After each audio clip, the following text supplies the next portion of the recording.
Hey everybody, welcome back to the Caliber 8 Tools Spotlight Edition, where we showcase individuals and businesses in the community who are doing great things. Fred Carter is one of those individuals. He is the founder and owner of Carter Precision Pressure Washing. Fred is an expert when it comes to pressure washing, and we're going to find out why he's such a pro at what he does right after this.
Fred Carter, and I'm born and raised here in Los Angeles, California.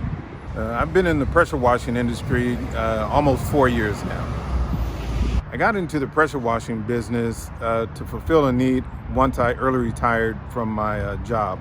I was looking at taking an early retirement from an airline industry job, and pressure washing came to me by way of having to do some pressure washing on my own house. After that, I researched it, got the information I needed, both on equipment and as an industry as a whole, and there it started, getting into the industry of pressure washing. And looking at the industry as it is now, there's a high demand for pressure washing. When I look at what we do as far as commercial and residential cleaning, continues to grow. Along with where we are right now as far as COVID-19, there are additional things that people are wanting you to look at when cleaning. As we started our business and with the turn of COVID, we actually got into interior sanitizing. So we had an opportunity to add on to our business. When we clean exterior, when we're washing a building, washing concrete, we have found that we were already in the process of doing exterior sanitizing because we add sodium hypochlorite, which most people know as bleach, to our soap mix, which then, depending on the percentage mixture, will do the exterior sanitizing also. With the industry growing and people being more conscious of things being clean, the industry continues to grow.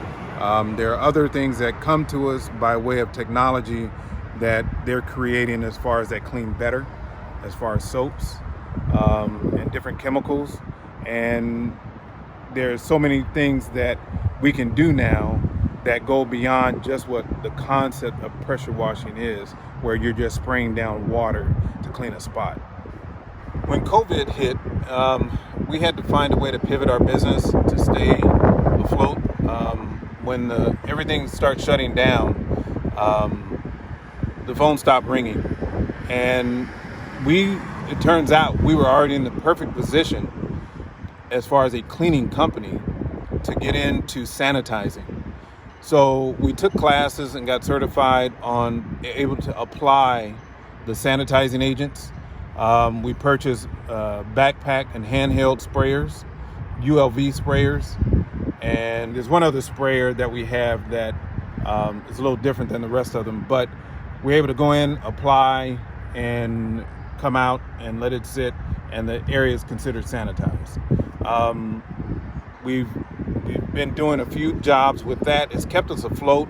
We were able to buy the chemical, we were able to buy the sprayers, take the training, and it really bridged that gap once COVID hit, and help us to see that we were more than what we thought we were as a company.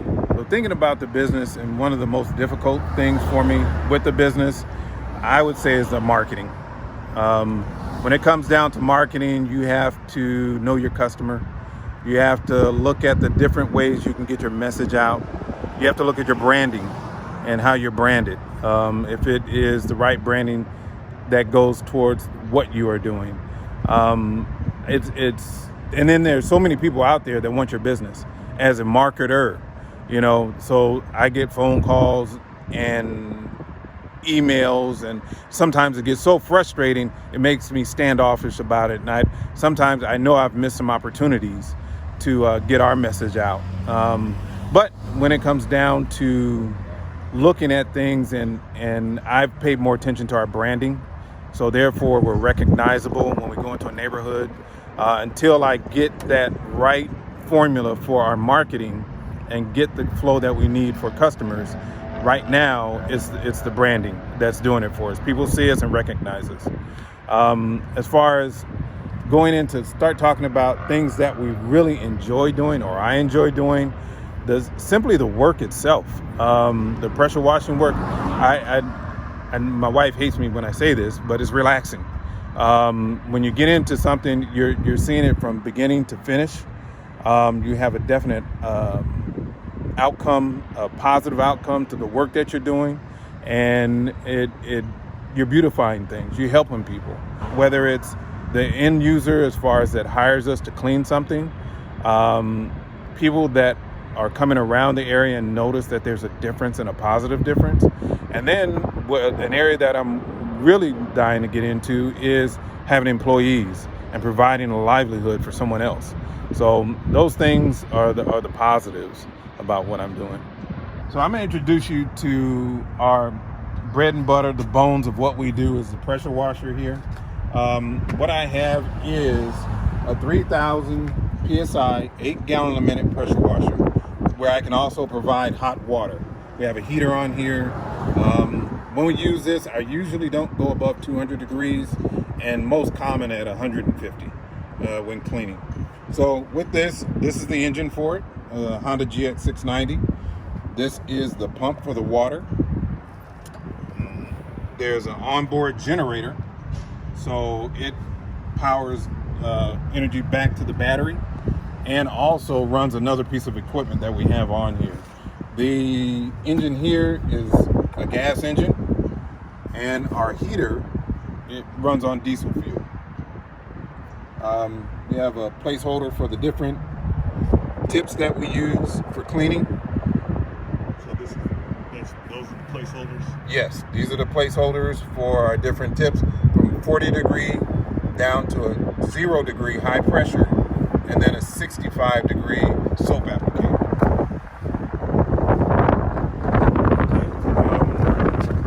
Pretty much when we're using this, I'm looking at a surface that can take a lot of pressure. So concrete, sometimes asphalt, and I play with the pressure on that. Rarely do I use this on houses or buildings. We have another system that I'll show you in just a moment for that. But this one is cut and dry. It's a lot of power, a lot of gallons per minute, and it cleans really well. So on top of pressure washing, we also do a process that's called soft washing, where you use a lot lower pressure and you use soaps to do all the heavy lifting of what you're doing, so all the work. Here, what I have is a 1 horsepower booster pump, and it runs at almost 200 PSI, it has a remote control unit, so when I'm working, I can switch from rinsing to washing without having to come back to the trailer. Underneath here is my mixing unit, so I can control my water, my soap, and my bleach, my sodium hypochlorite, as far as the mix for what I'm putting onto a structure. This is what we use to wash buildings, whether it be a home or a commercial building. We have different guns for different uses. This is a soaker gun, which puts out a lot of volume. This one's more targeted. This we would couple with a wand and the shooter tips to clean with.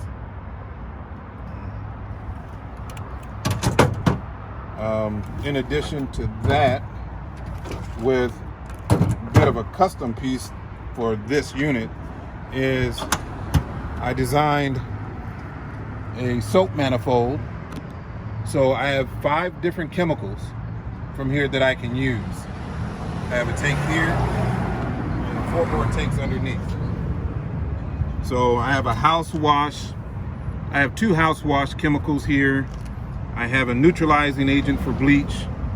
I have a oxidation removal chemical and a degreaser.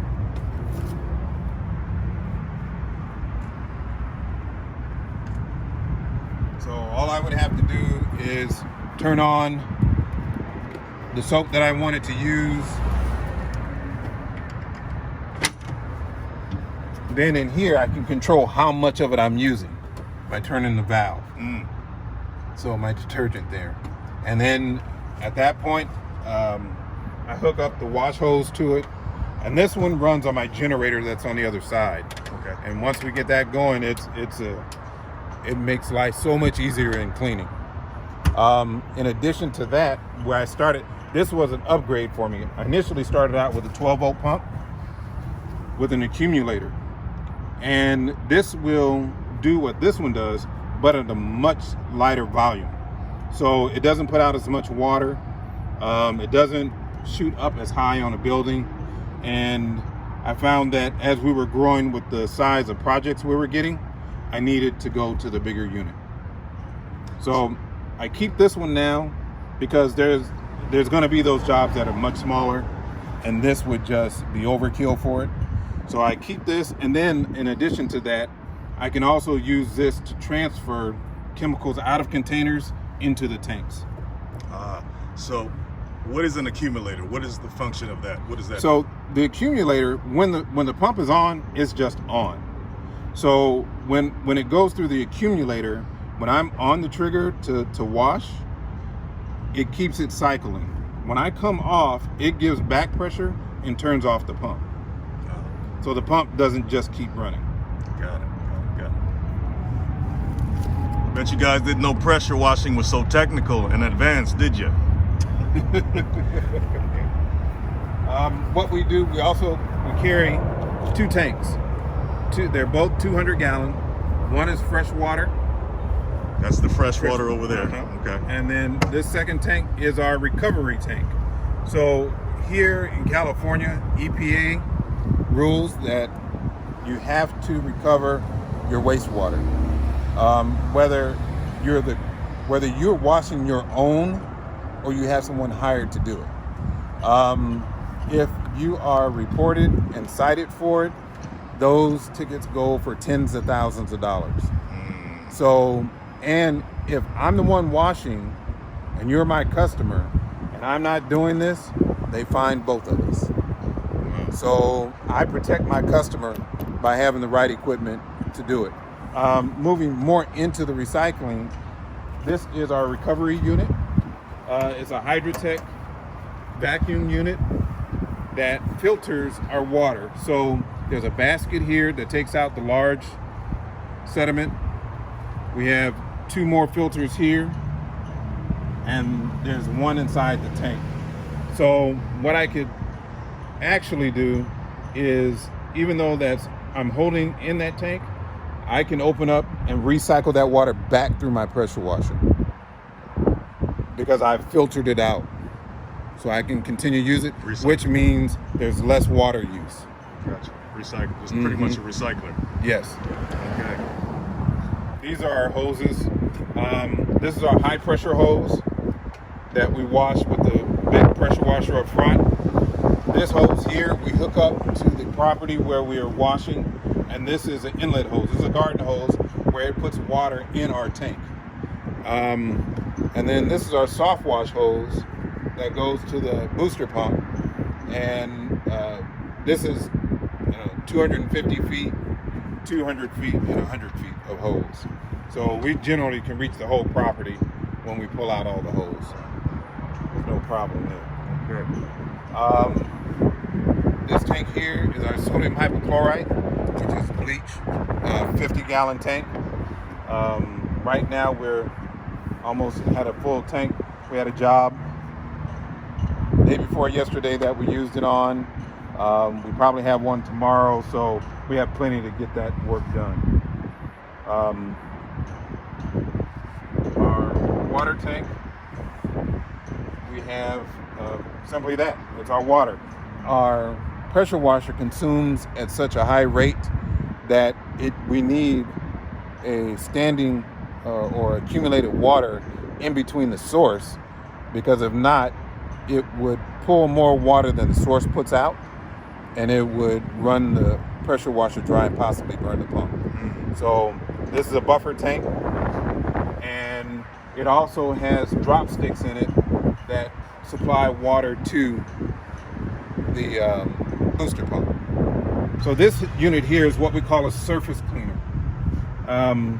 It sits flat on the ground, and the gun hooks up to the hose for the pressure washer. And instead of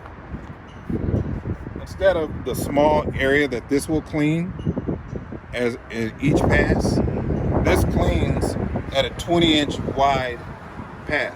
We overlap as we go back and forth, and it cleans a lot faster, cleans a lot better. It has 2 tips in this one. They have some that have 4, and this one does a great job. On this one, I'm able to control the amount of pressure. So if I were washing the concrete, I could go at my 3,000 PSI. But if I wanted to try and use this on this asphalt, I couldn't. It would damage this asphalt. So this valve here gives me the ability to drop the pressure of the water that's coming out of the unit, and I can clean this safely. In addition to that, it also has a gauge here that lets me know how hot my water is that's coming out of the unit.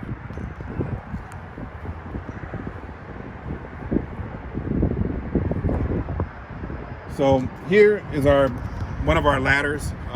We added a ladder rack to the trailer this year. It was a little difficult getting up and on the van all the time. And not only that, we've had some jobs that were inside parking structures. And with the ladder rack on there, we can't get in.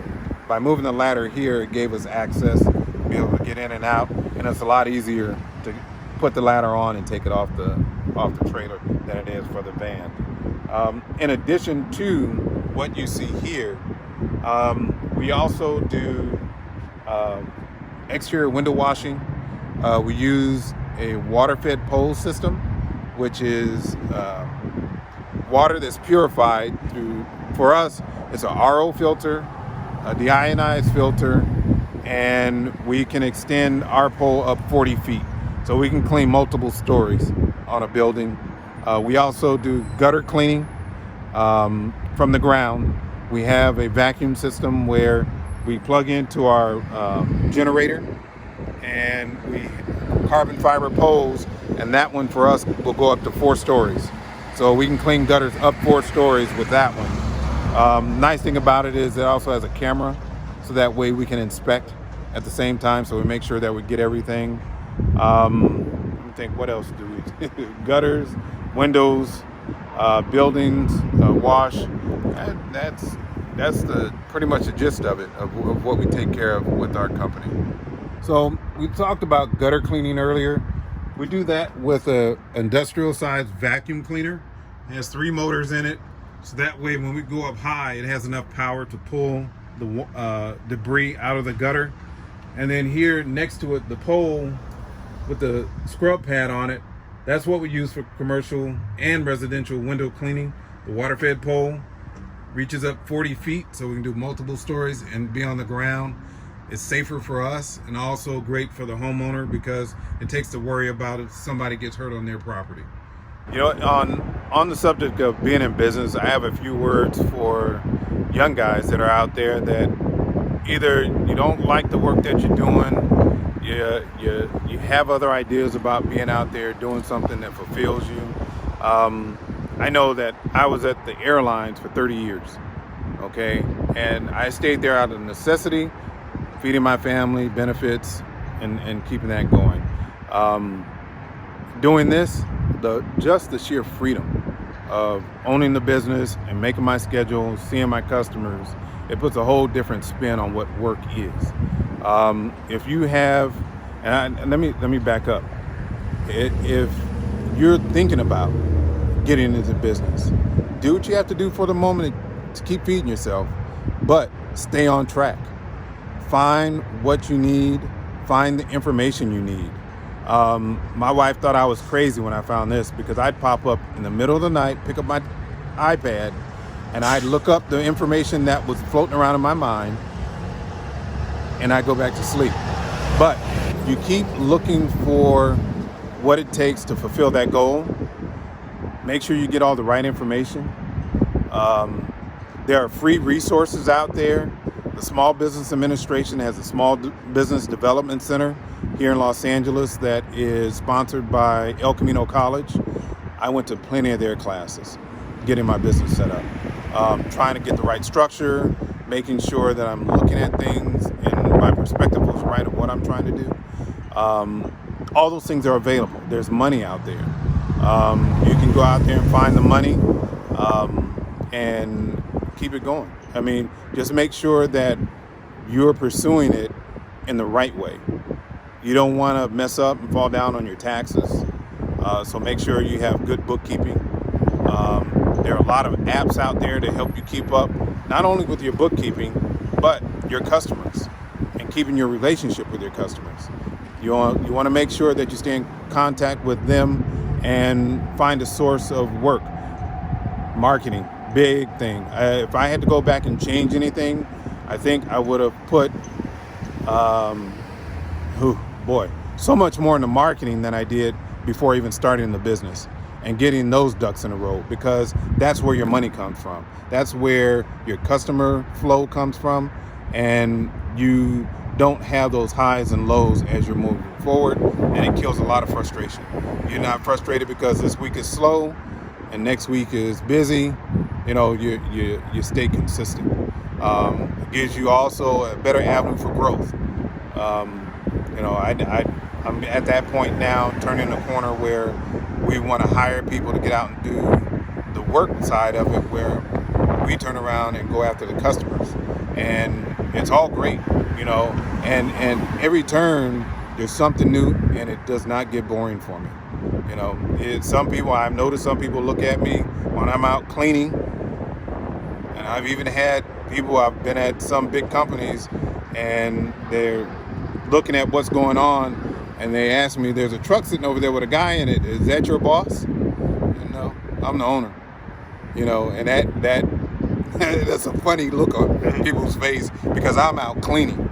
So when people see me out cleaning, and I've been at different companies where I've been out doing the job, doing the pressure washing, and there have been people sitting there in trucks watching what I'm doing, and the employees from the company ask me, well, is that your boss? No, I'm the owner. And that gives a very different look on their face when I'm the owner out there getting the job done.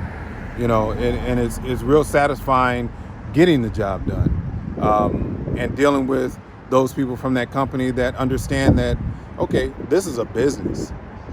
He's not out here just going for, I heard someone else say this, beer, money, and cigarettes. It's a business. We pay insurance. We're registered with the LA Chamber of Commerce. We're a member of the Better Business Bureau. We have high ratings there. We have professional affiliations where Pressure Washers of North America is the main one that we're a part of, who really cover a lot of training as far as safety, technique, and abilities to pressure washing. I didn't say this before, but with being a employee of the airline in the past, as I look forward to getting into this business, I traveled to go to different classes and made sure to educate myself on what I was getting myself into and have a good understanding of what I was getting into. So I was doing my due diligence and doing my research, and it paid off. It paid off. And not only that, my network, I'm here in Los Angeles, I get jobs for guys in Florida. I've been sent jobs from guys from Connecticut on people that are here in California. So once you start expanding your network, you really see what it is to be a business. I feel like I just took a crash course in business and pressure washing at the same time. How about you? It's plain to see why Fred is so successful. Not only is he business savvy, he's constantly learning and he loves what he does. Okay guys, go ahead and crush or smash or just hit that like and subscribe button, and I'll see you guys in the next one.